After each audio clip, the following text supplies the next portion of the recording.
कैसे हो सारे। वेलकम बैक टू द अंगार बैच। और आज हम सीखने वाले हैं डिक्शनरीज के बारे में। अब भैया डिक्शनरीज क्या होती हैं भैया? तुमने जहाँ तक कि अपनी डिक्शनरी जो अपनी कॉपी जो वाली बुक वाली डिक्शनरी होती है उसके अंदर क्या होता है? वर्ड मीनिंग्स होते हैं ना, वर्ड मीनिंग्स होते हैं। ठीक है, बिल्कुल होता है, वर्ड मीनिंग्स होते हैं। बहुत बढ़िया।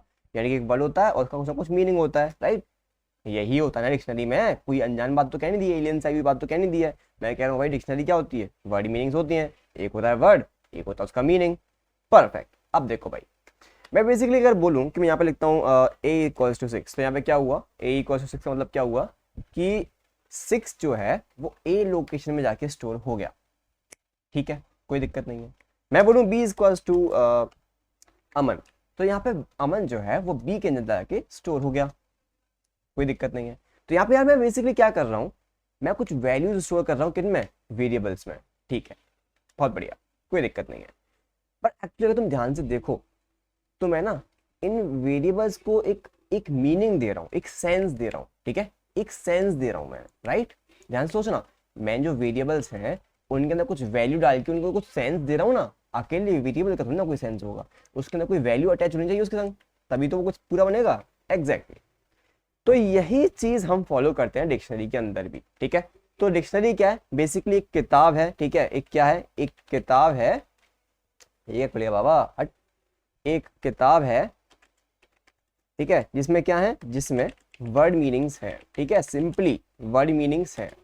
बट बढ़िया, क्या बात। ठीक है, अब किताब तो हम भैया पढ़ेंगे नहीं, सिंपल सी बात है। किताब नहीं बना सकते, वो हमारे पास क्या है? एक पाइथन का डेटा स्ट्रक्चर है। क्या है? पाइथन का डेटा स्ट्रक्चर है। ठीक है, डेटा स्ट्रक्चर कह लो, सिंपल सी बात, या कह लो कलेक्शन। क्या है? कलेक्शन है। ठीक है, कलेक्शन किसका? वर्ड मीनिंग्स का। ठीक है, किसका? वर्ड मीनिंग्स का। अब मैं जब कह रहा हूं ना वर्ड मीनिंग्स, तो यहाँ पे वर्ड मीनिंग्स नहीं कहूंगा मैं। ठीक है, मैं कहूंगा कि ये कलेक्शन है वेरिएबल्स का। ठीक है, विद देयर वैल्यूज।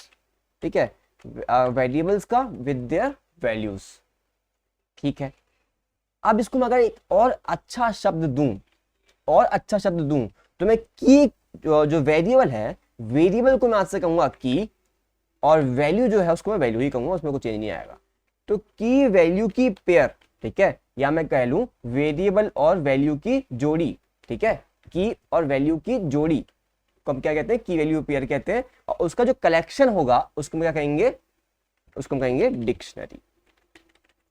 दे दिया एक बढ़िया सा इंट्रोडक्शन। ठीक है, अब भैया एग्जैक्टली इसकी जरूरत है क्या? आखिर हम डिक्शनरी यूज करें क्या? हमारे पास लिस्ट है तो सही, पहले से हमारे पास लिस्ट है तो सही। लिस्ट के अंदर कोई दिक्कत थोड़ी ना आती। हमने एक क्वेश्चन हमने लिया, इसके अंदर जो चूज करना चाहे, जो स्टोर करना चाहे वो कर सकते हैं, कोई दिक्कत नहीं है। तो फिर आखिर हम ये डिक्शनरी आखिर फंडा आया ही क्यों इसका?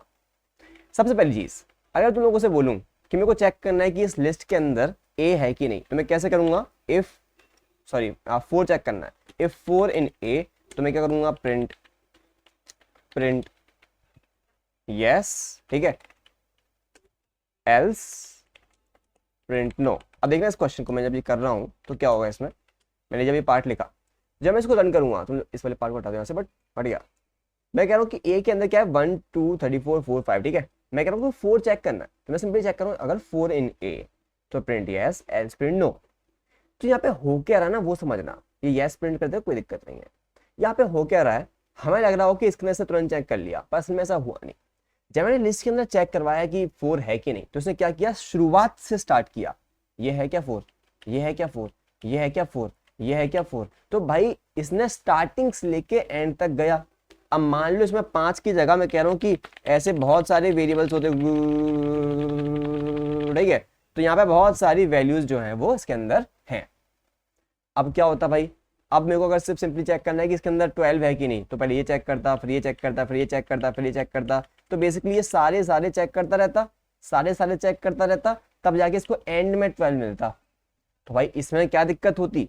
तो मैं नहीं पता। ये एक्चुअली जब मैं चेक कर रहा हूँ ना कि 4 इन ए, तो ये अंदर ही अंदर ऐसे काम कर रहा है। ये स्टार्टिंग से ले जाके एंड तक सारे एलिमेंट्स चेक कर रहा है। तो इसमें क्या लग रहा होगा? बहुत ज्यादा टाइम लग रहा होगा। ठीक है, और अगर तुमसे कोई पूछ ले कि इसमें कितना टाइम लग रहा होगा या फिर क्या टाइम कॉम्प्लेक्सिटी, इसका शब्द का भी तुम्हें मतलब नहीं पता होगा, पर फिलहाल के लिए जान लो कि वो होती है इसमें O ऑफ n। यानी कि अगर n एलिमेंट्स हैं तो वो n के n एलिमेंट्स चेक होंगे। ठीक है, अब हमको क्या करना है? हमको मान लो कुछ ऐसा करना है कि ये चेक करना है कि ये एलिमेंट्स जो हैं हमें हमको इंस्टेंटली चेक करना है, इंस्टेंटली मतलब क्विकली चेक करना है। तो यार अभी क्या हो रहा है ना, अभी इन सब की इंडेक्सिंग हो रखी है। इंडेक्सिंग मतलब लिस्ट के अंदर इंडेक्सिंग तो पता है ना कि 0 इंडेक्स पे 1 है, 1 इंडेक्स पे 2 है, और 3 इंडेक्स सॉरी 2 इंडेक्स पे 34 है, और कोई कौन सी इंडेक्स है 3rd इंडेक्स पे 4 है। ऐसे ही हमारे जो एलिमेंट्स हैं वो डिफरेंट डिफरेंट इंडेक्सेस पे। तो अगर मैं ऐसे प्रिंट कराता हूँ, अगर मैं प्रिंट कराता हूँ प्रिंट a एट 5, तो ये 5 डायरेक्टली प्रिंट नहीं करेगा, ये पहले 0 पे जाएगा और फिर 0 से आगे बढ़ेगा, 0 से आगे बढ़ेगा 5 कदम, ठीक है। 0 इंडेक्स 1 2 3 4 5, ठीक है। तो फाइनली इसको 5 यहां मिला, पर ये बढ़ा कहां से, ये स्टार्टिंग किसने करी, यहां से, ठीक है। ओके ठीक है चलो ओके। अब देखो क्या होगा, अगर मैं यहाँ पे इसकी जगह एक सिंपल सा फंडा करूं, मैं यहाँ पे इस्तेमाल कर लूँ किसका, मैं इसमें इस्तेमाल करूंगा वेरिएबल्स का, ठीक है। वेरिएबल्स अगर मैं लूंगा जैसे v इक्वल्स टू मैं यहाँ पे 6 कर दूं, तो भाई जब मैं v को प्रिंट कराता हूँ, जब मैं v को प्रिंट कराता हूँ तो मेरा v तो तुरंत प्रिंट हो जाता है ना। मैं d इक्वल्स टू 9 कर दूं, मैं d को प्रिंट कराऊं तो भी d इंस्टेंटली प्रिंट हो जाएगा। इसमें ये तो चलता नहीं है कि v है क्या 6, d है क्या 9, ये तो नहीं चलता ना, इंस्टेंटली प्रिंट हो जाता है। तो क्यों ऐसा होता है, क्योंकि यार एक कंप्यूटर के अंदर एक अलग से एक डेटा स्ट्रक्चर बना हुआ होता है कंप्यूटर के अंदर, जिसको हम कहते हैं हैश टेबल, ठीक है, ठीक है। हैश टेबल बना होता है, उसके अंदर क्या होता है, ध्यान सुनो, कुछ मुश्किल नहीं है। उसके अंदर क्या होता है कि जो भी तुम्हारा वेरिएबल है, वेरिएबल के नाम से एक मेमोरी लोकेशन जुड़ी होती है, ठीक है। वेरिएबल के नाम से एक मेमोरी लोकेशन जुड़ी होती है। मान लो कि मेमोरी एड्रेस हमारा 1000 है, तो वो 1000 जो है वो हम यहाँ पे फिलहाल हमारे वेरिएबल v को रिप्रेजेंट कर रहा है। हमें मेमोरी लोकेशन याद नहीं करनी है, हमें सिर्फ वेरिएबल का नाम याद करना है, ठीक है। अभी जो मैं बोल रहा हूँ उसको शांत सुनना, देखो अब रिलेट करना। मैं कह रहा हूँ कि v इसको 6 रखा, d इसको 9 रखा, मैं प्रिंट अगर d को कर दूं तो तुरंत d 9 प्रिंट हो जाएगा। ऐसा क्यों हुआ, क्योंकि d जो मेमोरी लोकेशन है वो इस हैश टेबल के अंदर किसी एक मेमोरी एड्रेस की तरफ पॉइंट कर रही होगी। अगर मैं v प्रिंट कराऊं v, तो v थोड़ी ना प्रिंट होगा, v जिस मेमोरी लोकेशन की तरफ पॉइंट कर रहा है 1000, उसमें जो डेटा है वो प्रिंट होगा, ठीक है। सिमिलरली मैं यहाँ पे अगर इंडेक्सिंग की बात करूं तो वहां पे बहुत स्लो प्रोसेस है, क्योंकि हम स्टार्टिंग से स्टार्ट कर रहे हैं। उसकी जगह हमारे पास क्या है, डिक्शनरी है। डिक्शनरी बेसिकली तुम्हारी बहुत सारे ऐसे वेरिएबल्स का कलेक्शन बन जाएगा और हर एक वेरिएबल का एक मीनिंग होगा। बनाते हैं, मस्त समझ में आएगा। चलो बनाते हैं, स्टार्ट कर देते हैं। मैंने कहा कि मैं एक वेरिएबल लूं d, ठीक है, और कैसे बनाऊंगा डिक्शनरी, मैं सिंपली लिखूंगा 1, सॉरी रुको, अब मेरे को यहाँ पे लगाने वर्ड मीनिंग्स, ठीक है। वर्ड मीनिंग जैसे कि मैंने कुछ भी वर्ड दूंगा रैंडमली, ठीक है। मैंने इसको नाम दे दिया मे बी ang, ठीक है, ओके। इसके कॉरस्पॉन्डिंग एक वैल्यू होगी। अब देखो ये मान लो कि एक तरीके से मेरा एक वेरिएबल है, ठीक है, एक तरीके से ये मेरा एक वेरिएबल होने वाला है मेरे कंप्यूटर की हैश टेबल के अंदर, जहां पे ang मेरी एक मेमोरी लोकेशन को रिप्रेजेंट करेगा, ठीक है।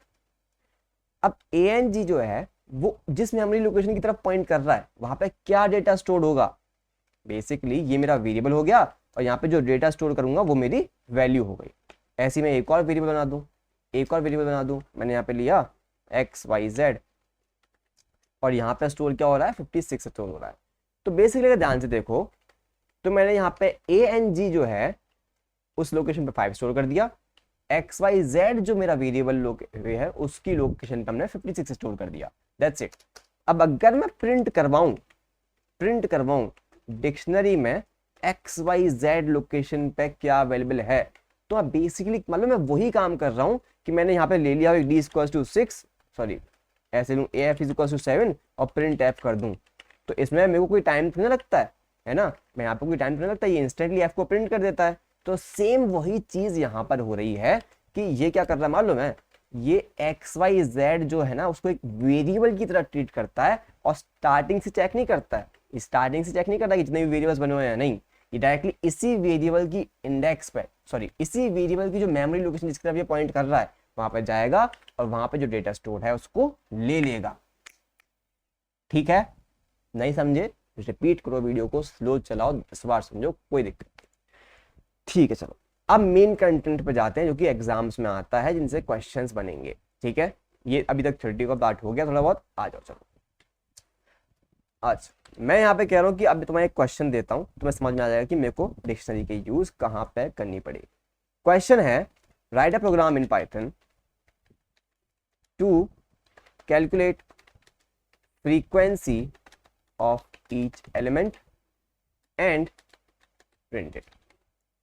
ठीक है, तो तुम्हें क्या करना है कि फ्रीक्वेंसी प्रिंट करनी है हर एक एलिमेंट की। ठीक है, और in the form of dictionary. चलो भाई चलो आ जाओ। तो अगर तुम ध्यान से देखो तो यहाँ पे भी हमने की वैल्यू पेयर की बात कर रहे हैं। अगर तुम ध्यान से देखो तो हमें फ्रीक्वेंसी कैलकुलेट करनी है ईच एलिमेंट की। ठीक है, मेरे पास एक लिस्ट दे रखी है, जैसे कि लिस्ट दे रखी है हमारे पास कुछ भी 1 2 3 3 2 2 1 1 1 5 4 4 4 5 5। ठीक है, ये मेरे पास उसने लिस्ट दे रखी है। मुझे इस लिस्ट में से निकालने हैं कि हर एक एलिमेंट की कितनी फ्रीक्वेंसी है। जैसे कि तुम ध्यान से देखो कि 1 की फ्रीक्वेंसी कितनी होगी, 1 की फ्रीक्वेंसी है 1 2 3 4, यानी कि 4 फ्रीक्वेंसी हो गई 1 की। 2 की कितनी हो गई, 3 हो गई। 3 की कितनी है, 2 बार है ना, तो 2 फ्रीक्वेंसी हो गई। 4 की कितनी है, 3, और 5 की भी 2 फ्रीक्वेंसी है। बढ़िया। तो अगर मैं कैलकुलेट करना चाहता हूँ कि हर एक एलिमेंट की फ्रीक्वेंसी कितनी है, तो करते कैसे करेंगे। मैं पहला अप्रोच क्या लगा सकता हूँ, for I in A.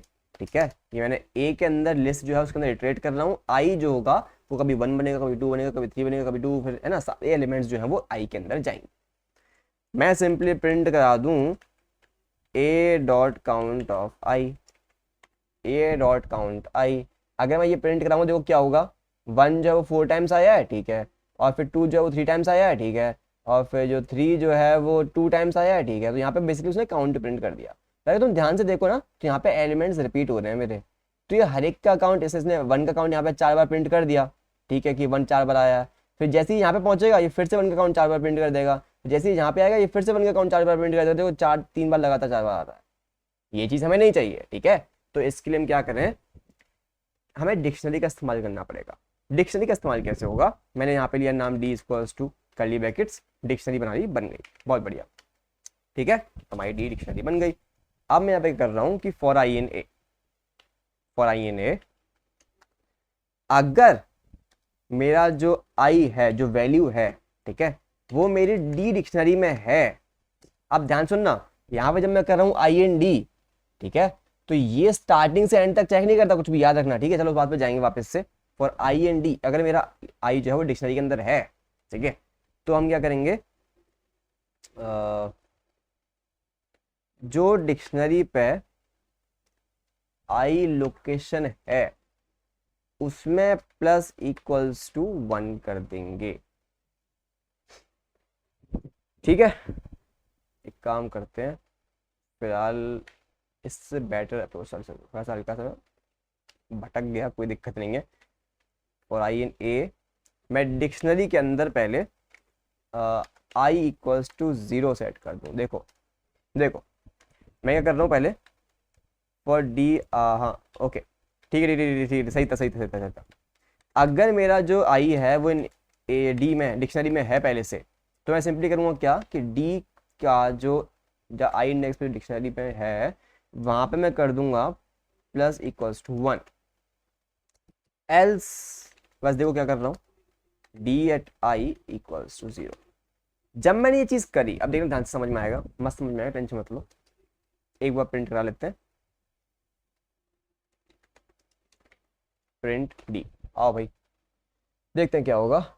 1 3 times, 2 3 times, उप्स इसको 0 नहीं इनिशियलाइज करेंगे, इसको 1 इनिशियलाइज करेंगे, सॉरी।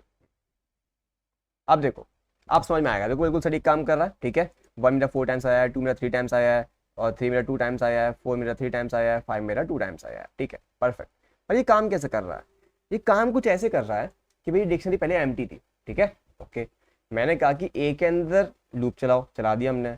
अब अगर जो आई जो है, आई क्या होगा, आई कभी ये होगा, कभी ये होगा, कभी ये होगा, कभी ये होगा, कभी ये होगा, तो ये तो बेसिक लूपिंग है, सबको पता होनी चाहिए। अगर डिक्शनरी में आई की पर, ठीक है, यहाँ पे अभी कोई भी वैल्यू नहीं है डिक्शनरी के अंदर, पहले बता दूं, ठीक है, तो ये कंप्लीटली चीज अभी फिलहाल के लिए तो इग्नोर हो जाएगी क्योंकि डिक्शनरी के अंदर कुछ है ही नहीं है, ठीक है। चलो एल्स केस पे आए, हमने बोला एल्स केस में क्या होगा, डी आई इक्वल्स टू 1, यानी कि अब ध्यान सुनना, डिक्शनरी में एक वर्ड मीनिंग ऐड करो, या कहो कि एक variable to value pair add करो, या की टू वैल्यू पेयर ऐड करो, जहां पे ith की पर 1 वैल्यू चली जाएगी, ठीक है, ith की पर 1 वैल्यू चली जाएगी, ठीक है, चली गई 1 वैल्यू, बढ़िया। यानी कि हमारी डिक्शनरी के अंदर कहीं ना कहीं पे कुछ ऐसा हो रहा होगा कि डिक्शनरी के अंदर 1 पे जो वैल्यू है 1 वो सेट हो गई, ठीक है। चलो आगे चलो, उसके बाद क्या हुआ, हम गए 2 पर, ठीक है, 2 पे गए, क्या 2 मेरे डिक्शनरी में है, नहीं भैया, डिक्शनरी में क्या है, सिर्फ 1 और 1 का पेयर है ना, सिर्फ 1 है हमारे पास। तो अब याद रहे कि जब मैं यहाँ पे इन चेक कर रहा हूँ ना, तो वो इसको नहीं चेक कर रहा, वो इसको चेक कर रहा है कि है कि नहीं, ठीक है ना। अब else d i equals to 1, बढ़िया। अभी तक तो ऐसा कुछ हुआ नहीं, तो अब डी आई वापस से 1 सेट हो जाएगा, यानी कि यहाँ पे फिर से क्या होगा कि यहाँ पे 2:1 आ जाएगा, बढ़िया। चलो आगे चलते हैं। अब क्या हुआ, 3 पे आए, 3 पे आए, 3 है क्या डिक्शनरी के अंदर पहले से, ऑब्वियसली नहीं है, सिर्फ 1 और 2 है, तो क्या होगा, फिर से एल्स केस आया, एल्स केस में यहाँ पे 3 हमारा :1 फिक्स हो गया, एक और बड़ी मीनिंग आ गया। अब वापस से आया क्या, 3 आया। अब ये चेक करेगा क्या आई एन डी है, क्या मेरा जो 3 है वो डिक्शनरी के अंदर है, हमने बोला यस, 3 के अंदर वो पहले से है, और ऐसा है ना, ऑब्वियसली 3 पहले से हमारी डिक्शनरी के अंदर आ चुका है, राइट। तो ऐसे में हम क्या करेंगे, हम बोलेंगे भैया d i equals to 1 set नहीं करेंगे, क्योंकि अब क्या है, इफ कंडीशन ट्रू हो चुकी है, तो ये वाला कोड चलेगा कि d i plus equals to 1, मतलब जो इसकी वैल्यू है, इस की जो वैल्यू है, यानी 3 की वैल्यू क्या है, 1 है, 3 की पे वैल्यू क्या है, 1 है, तो 1 की वैल्यू +1 कर दो, यानी कि 2 कर दो, गॉट इट। चलो आगे चलो, अब हम गए 2 पे, क्या 2 मेरा डिक्शनरी में है पहले से, यस, 2 मेरा डिक्शनरी के अंदर पहले से है, और है तो क्या होगा, d i plus equals to 1, यानी कि जो इसकी की वैल्यू पे वैल्यू है उसको प्लस इक्वल्स टू 1 कर दो, ठीक है, तो ये हो गई 2। समझ में आया, d i plus equals to 1 कैसे हो रहा है, d i equals to d i plus 1, d i क्या है डिक्शनरी में 2, आई इंडेक्स पे जो आई की पे जो है, ठीक है, आई की पे जो है, तो आई कितना है, 2 है, तो डिक्शनरी में 2 की पे क्या है, 2 की पे क्या है, 2 है ना, ये 2 की पर क्या है, ये वाली वैल्यू है 2 पर, ठीक है, तो इसको मैं कर रहा हूँ प्लस इक्वल्स टू 1। चलो भाई आगे चले, फिर ऐसे हम गए आगे 2 पे, हमें फिर से डिक्शनरी में मिला, हमने उसको फिर से इंक्रीमेंट कर दिया, हमें यहाँ पे मिल गया 2 आ गया 3 टाइम्स, ठीक है। अब आगे गए, यहाँ पे 1 आ गया, 1 को हमने देखा कि हाँ डिक्शनरी में है क्या, बिल्कुल है, डिक्शनरी 1 है, तो उसको इंक्रीमेंट कर दो बाय 1, ठीक है। फिर हम आगे गए 1 को, तो इसको इंक्रीमेंट कर दो बाय 3, फिर इंक्रीमेंट कर दो बाय 4। सिमिलरली हमारी डिक्शनरी में क्या आया, 4 आ गया इटरेट होते हुए, हमने बोला क्या डिक्शनरी के अंदर है, नहीं है, तो else d i equals to 1, अब क्या होगा, यहाँ पे 4 आ जाएगा विद वैल्यू 1, और ऐसे ही हमारा आगे अगला 4 मिलेगा, वहाँ पे एल्स कंडीशन नहीं चलेगी, वहाँ पे इफ कंडीशन नहीं चलेगी, तो क्या होगा, इस 4 की वैल्यू 1 से 2 हो जाएगी, फिर 3 हो जाएगी, फिर हमारे पास आ जाएगा 5 इसमें ऐड हो जाएगा, क्योंकि 5 डिक्शनरी पहले से नहीं है, तो इसकी वैल्यू पहले 1 फिर 2, तो वही हमारा आउटपुट भी आ रहा है, देख सकते हो 1 4 2 3 3 2 4 3 4 5। बढ़िया, समझ में सब लोग को, काफी बढ़िया। तो ये क्वेश्चन है to print frequency of each element in a dictionary, ठीक है। तो अगर तुम लोग को समझ में आया तो बहुत ज़्यादा बढ़िया, इसके अलावा हम कुछ मांगते भी नहीं है, बहुत ज़्यादा बढ़िया। चलो एक काम करते हैं, इस वीडियो को यहीं पे रैप अप करते हैं, अगला टॉपिक जो हम पढ़ेंगे वो होगा हमारा मॉड्यूल्स। चलो तब तक के लिए ओके बाय, पढ़ाई करो।